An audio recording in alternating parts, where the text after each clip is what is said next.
1화, 강한 줄만 알았던 당신에게 내가 나라고 믿어온 것, 그것이 흔들릴 때 비로소 진짜 내가 보이는 것. 나에게는 그 중에 하나가 머리카락이었습니다. 항상 검었습니다.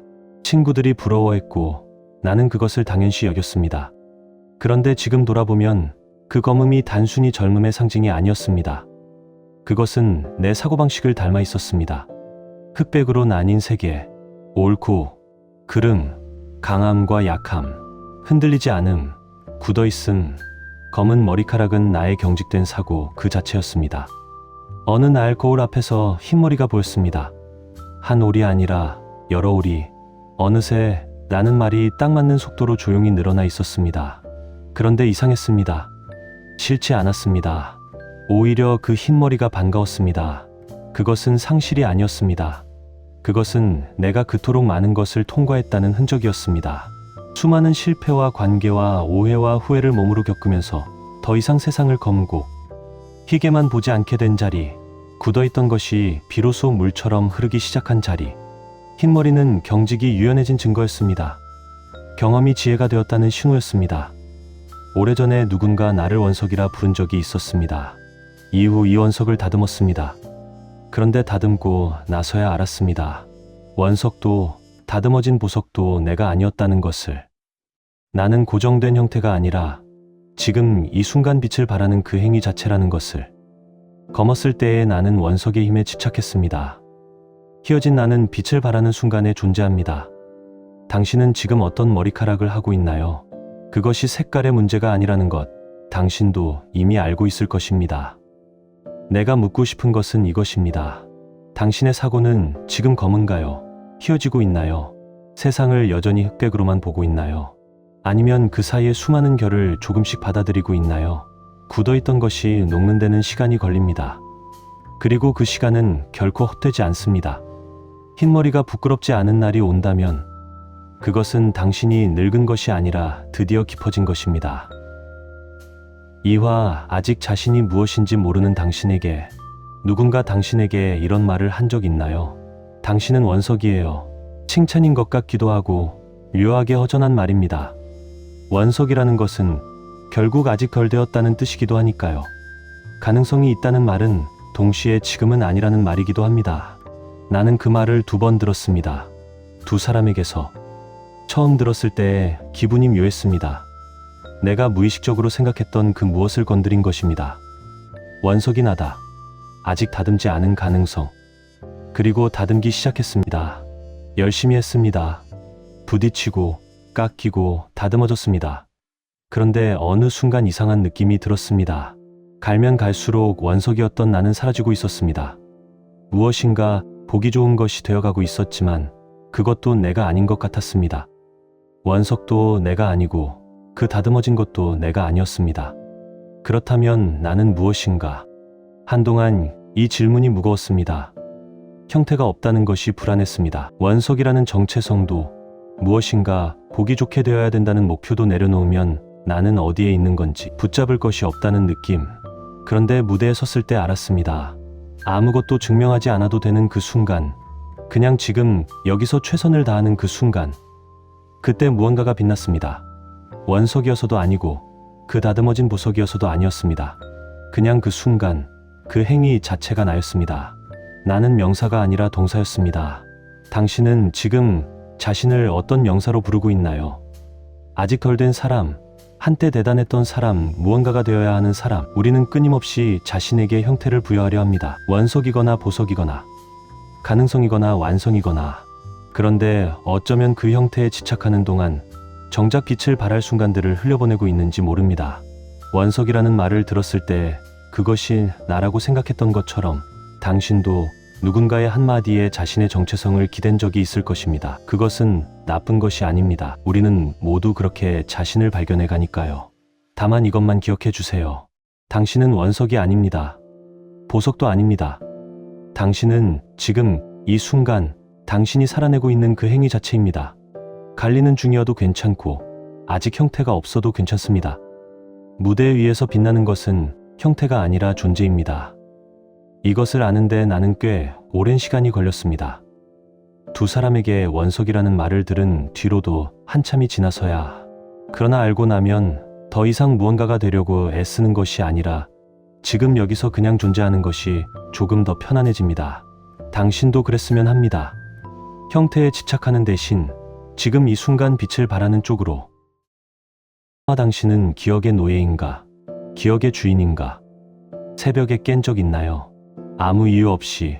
알람도 아니고 소리도 아닌데 그냥 눈이 떠지고 그 순간 어딘가에서 무언가가 밀려옵니다. 오래된 장면 하나. 누군가의 말 한마디. 그때 그렇게 하지 말았어야 했는데. 그때 왜 그랬을까? 그때 내가 왜?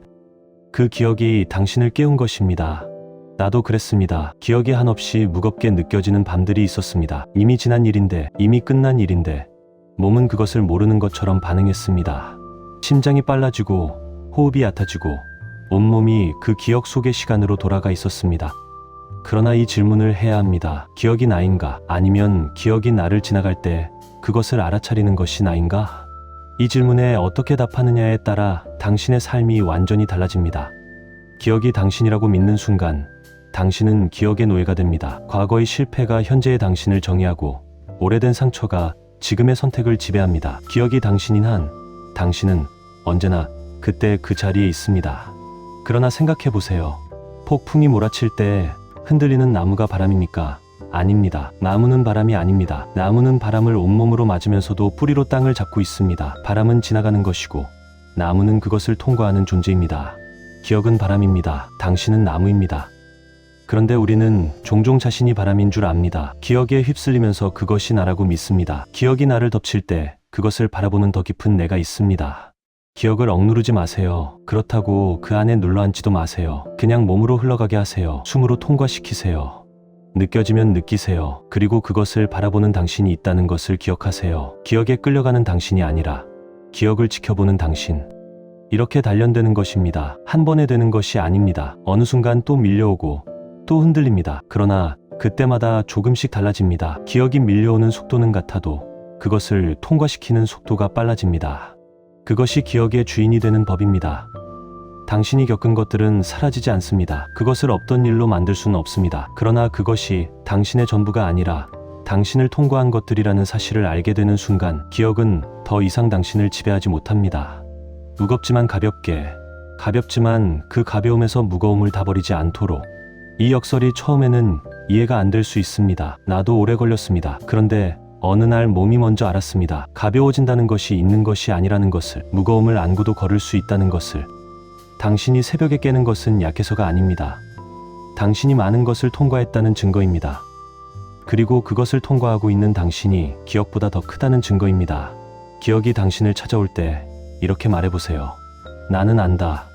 그런데 나는 그것이 아니다. 그 한마디가 노예와 주인의 경계입니다. 사와 달고 쓴 것을 폭식한 당신에게 남은 선택지. 솔직하게 묻겠습니다. 행복해지고 싶으신가요?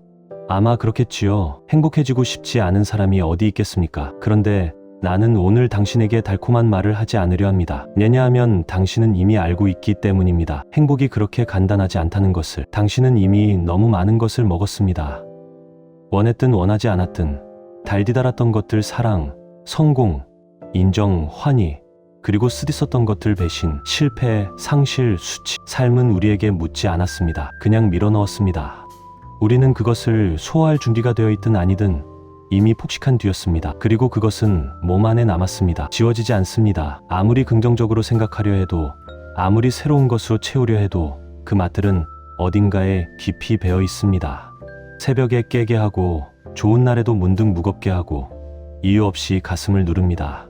그러니 행복해지는 방법을 묻기 전에 먼저 이것을 인정해야 합니다. 나는 이미 많은 것을 먹었다. 그리고 그것은 사라지지 않는다.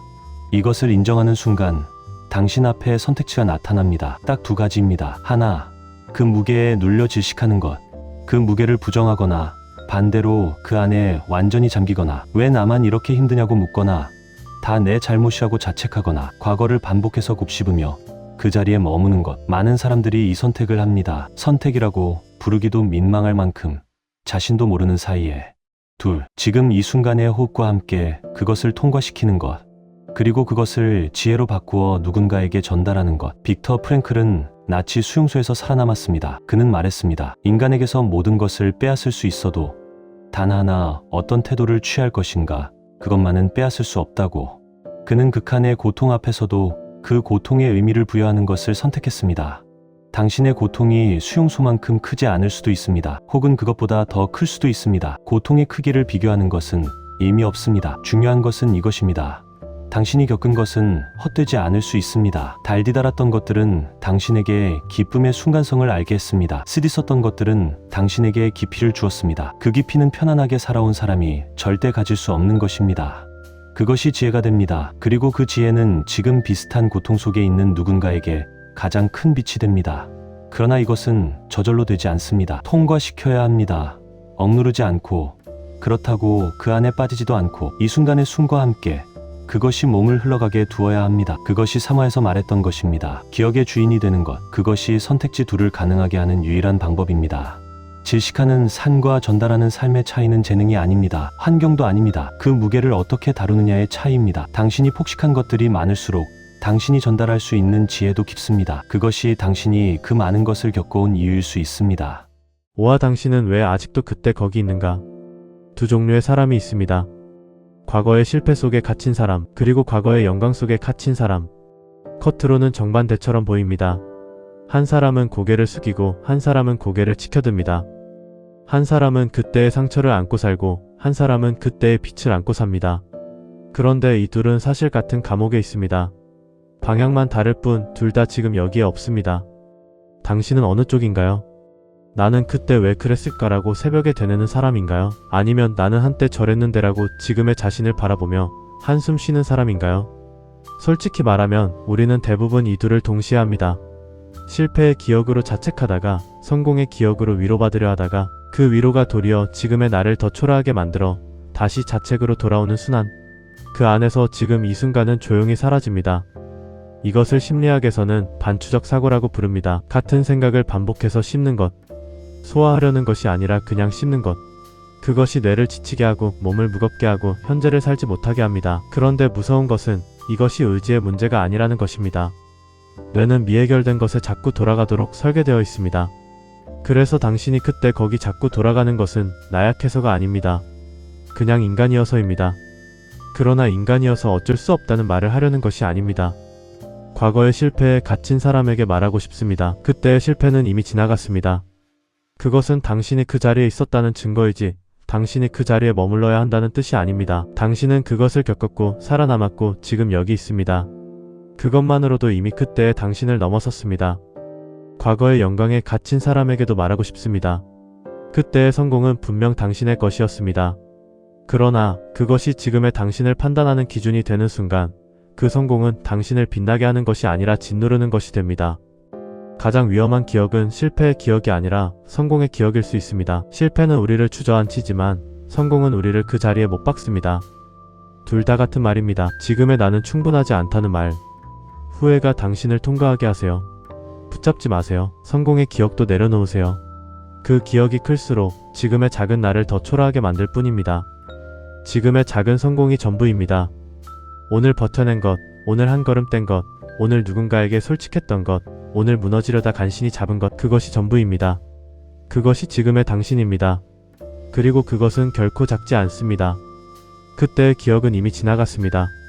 지나간 것은 지나간 것입니다. 실패도 영광도 그것을 붙잡고 있는 손을 천천히 놓는 것. 그것이 현재로 돌아오는 첫 번째 문입니다. 그 문은 거창하지 않습니다. 지금 이 순간 숨을 한번 크게 쉬는 것만큼 작습니다. 당신은 그때 거기 있을 필요가 없습니다. 지금 여기 이미 충분합니다. 6화 당신은 생각을 하는가, 생각에 당하는가? 하루에 몇 번이나 생각에 집어삼켜지나요? 아침에 눈을 뜨자마자 어제의 일이 밀려오고 샤워를 하면서 내일의 걱정이 따라오고 밥을 먹으면서도 머릿속은 딴 곳에 있는 것. 몸은 지금 여기 있는데 나는 어딘가 다른 시간에 있는 것. 당신도 알 것입니다. 그 느낌. 우리는 하루에도 수만 번 생각을 합니다. 그런데 정확히 말하면 우리가 생각을 하는 것이 아니라 생각이 우리에게 일어납니다. 생각은 우리가 부르지 않아도 옵니다. 원하지 않아도 옵니다. 그리고 어느 순간 우리는 그 생각 안에 들어가 있습니다. 언제 들어갔는지도 모른 채. 이것이 생각에 당하는 것입니다. 당신은 기억이고 생각 덩어리입니다. 이것은 사실입니다. 우리는 과거의 경험이 만들어낸 생각의 패턴으로 세상을 봅니다. 상처받은 기억이 있으면 비슷한 상황에서 자동으로 움츠러들고, 실패의 기억이 있으면 새로운 시도 앞에서 자동으로 멈춥니다. 생각이 나를 만들고 그 내가 또 생각을 만듭니다. 이 순환 안에서 우리는 자신이 자유롭다고 믿지만 사실은 오래된 생각의 패턴이 우리를 움직이고 있습니다. 그런데 여기서 중요한 질문이 생깁니다. 생각이 일어날 때 그것을 바라보는 무언가가 있지 않나요? 분노가 치밀어 오를 때 그 분노를 느끼면서 동시에 내가 지금 화가 났구나라고 아는 무언가? 불안이 몰려올 때 그 불안에 휩쓸리면서도 어딘가에서 내가 지금 불안하다고 알아차리는 무언가? 그것이 당신 안에 더 깊은 당신입니다. 생각을 하는 자입니다. 생각에 당하는 것과 생각을 하는 것은 종이 한 장 차이처럼 보이지만 삶의 질이 완전히 달라집니다. 생각에 당하는 사람은 감정이 오면 그 감정이 됩니다. 두려움이 오면 두려운 사람이 되고 슬픔이 오면 슬픈 사람이 됩니다. 그러나 생각을 하는 사람은 감정이 와도 그것을 바라봅니다. 두려움이 오면 나에게 두려움이 왔다고 합니다. 그 차이가 주체성입니다. 어떻게 하면 생각을 하는 자가 될 수 있을까요? 역설적이지만 생각을 또 생각하는 것입니다. 생각이 밀려올 때 그것을 억누르지 말고, 그렇다고 그 안에 빠지지도 말고 그냥 바라보세요. 지금 이런 생각이 오고 있구나. 그것을 반복하세요. 처음에는 어색합니다. 생각이 너무 빠르고 너무 강해서 바라볼 틈이 없는 것 같습니다. 그러나 계속하면 달라집니다. 생각과 나 사이에 아주 작은 공간이 생깁니다. 그 공간이 자유입니다. 그 공간 안에서 당신의 모든 실패가 달리 보이기 시작합니다. 실패는 내가 형편없다는 증거가 아닙니다. 실패는 그냥 일어난 일입니다. 그것을 해석하는 것은 생각이고 그 생각을 바라보는 것은 당신입니다. 생각을 하는 자가 되는 순간 실패는 당신을 정의하는 것이 아니라 당신을 통과한 것이 됩니다. 그리고 통과한 것은 지혜가 됩니다. 생각에 당하며 살 것인가, 생각을 하며 살 것인가? 이것은 타고나는 것이 아닙니다. 매 순간 선택하는 것입니다. 그리고 선택할 수 있다는 것, 그것이 당신이 생각 덩어리 이상의 존재라는 증거입니다. 치라 너는 지혜다. 그러니 지혜로 살아라. 여기까지 왔습니다. 흰머리 앞에서 무너지지 않은 당신, 원석이라는 말을 품었다가 내려놓은 당신, 새벽의 괴로운 기억에 깨어나면서도 버텨온 당신, 달고 쓴 것을 폭식하고도 질식하지 않은 당신, 과거의 실패와 영광을 조금씩 내려놓기 시작한 당신, 생각에 당하다가 생각을 바라보기 시작한 당신. 당신은 지금 어디에 있는지 아시나요? 당신은 흙 속에 있습니다. 무겁고 어둡고 숨이 막힐 것 같은 그 흙 속에 아직 다 해결되지 않았고, 아직 다 나아지지 않았고, 아직 가끔 새벽에 깨고, 아직 가끔 그때 그 자리로 돌아가는 그 흙 속에, 완전히 벗어났다고 말할 수 없는 그 자리에. 그런데 걱정하지 마세요. 당신은 흙이 아닙니다. 당신은 그 흙 사이를 흐르는 물입니다. 흙은 물을 삼킬 수 없습니다. 물은 흙을 통과합니다. 막히면 돌아가고 눌리면 스며들고 결국 흘러갑니다. 당신이 지금까지 살아온 방식이 그랬습니다. 모든 것에 짓눌린 것 같았지만 결국 통과했습니다. 그것이 물의 본질이고 당신의 본질입니다. 그리고 당신 옆에는 나무가 있습니다. 혼자가 아닙니다. 당신을 스쳐간 관계들, 당신에게 원석이라고 말해준 그 사람들, 당신의 이야기를 들어준 누군가, 혹은 당신이 가장 힘들 때 읽었던 책 한 권, 들었던 노래 한 곡, 그것들이 모두 나무입니다. 그 나무가 당신을 덮치려는 흙을 빨아들여 당신을 지켜왔습니다. 당신은 혼자 여기까지 온 것이 아닙니다. 그리고 그 흙은 당신을 덮쳤던 그 모든 무게는 사실 그 나무의 자양분이 됩니다. 실패가, 상처가, 무거웠던 기억들이 당신을 통과하면서 지혜가 됩니다. 그 지혜가 나무를 키우고 나무는 당신을 지킵니다. 고통이 허비되지 않습니다. 아무것도 버려지지 않습니다. 모든 것이 쓰입니다. 이제 마지막으로 이 말을 하고 싶습니다. 너는 지혜다. 이것은 당신이 모든 것을 알고 있다는 뜻이 아닙니다. 완벽하다는 뜻도 아닙니다. 다 해결되었다는 뜻은 더더욱 아닙니다. 이것은 당신이 지금까지 통과해온 모든 것 안에 이미 지혜가 있다는 말입니다. 당신의 상처 안에, 당신의 실패 안에, 당신의 무거운 기억 안에, 당신이 새벽에 깨어 버텨낸 그 순간 안에 이미 지혜가 있습니다. 그러니 지혜로 살아라는 말은 위대해지라는 말이 아닙니다. 현명해지라는 말도 아닙니다. 그것은 그냥 당신 자신으로 돌아오라는 말입니다. 스스로 그러한 것으로. 지금 이 숨처럼, 흐르는 물처럼. 당신은 이미 충분히 많은 것을 통과했습니다. 그 통과가 당신을 만들었습니다. 그리고 그 당신이 지금 비슷한 흙 속에 있는 누군가에게 가장 큰 빛이 됩니다. 기억을 통과한 당신에게, 아직 통과 중인 당신에게, 그리고 언젠가 이 글을 읽게 될 당신에게. 너는 지혜다. 그러니 지혜로 살아라.